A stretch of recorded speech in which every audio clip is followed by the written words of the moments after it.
আজকের ব্লগ তোমরা লাগে সিলেটি ভাষায় শেয়ার করবো। তো আজকে আমরা যাইলাম গিয়ে ফ্যামিলি ট্যুর হয়ে যাইলাম বাদে দেখ পাই ঘুমটা কি উঠে আগে মুখ ঘষা ঘষে হরাত লাই গেছাম। আর আমি কোনো ট্যুরে যাই মা তো মেনতে দিতাম না, এমন তো কিছু হয় না। তাই আমরা নেচার দেখতে দেখতে যাই গিয়ে কেউ বাতের দেখ দেখি আবার কিছু ভাববিও নেই, এগুলোকে আমরা খাওয়ার জিনিস। যেহেতু ফ্যামিলির সবার ফেস দেখানে পারমিশন নাই, তো তোমরা তাড়াতাড়ি বেশি আমার মেহেন্দির ভিডিও দেখবা। সো প্লিজ কেউ মাইন্ড করিও না। মেহেন্দিতে লাতো মাসছিলাম আর মেহেন্দি এত করে লইয়াও গেছিলাম যেন ফটোশুট করতাম পারি।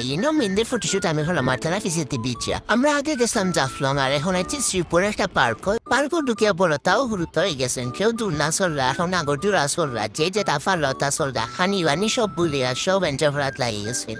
দৌড়াদৌড়ি শতানি সব শেষ করে আমরা গেছিলাম কি খাওয়া দাওয়া করার সবে বইয়া খাইরাম। বাট অত গরম যে খুশির খেলায় আমরা গরম বলে গেছি। এই না আমরা ফুস করে খাইরা এক বাইদার মাথা খাওয়া যায় আর এক বাইতে খাওয়া দাওয়া করি আমরা রেস্ট নাই, শুরু হয়েছে দৌড়াদৌড়ি। মানে আমরা যা বড় তা বুড়াই নুরাই না শুন সব আমরা নাগরদোলা শুনছি। নাগরদোলার বেতা নাই তো কিতা হয়েছে, আমরা যে শক্তিশালী স্ট্রং ব্রাদার হল আসুন তারাও একলা যথেষ্ট আর লাগছে না। তো আজকের ভিডিও অতটুকু আমরা সব বাড়িতে গিয়ে টাটা বাই বাই।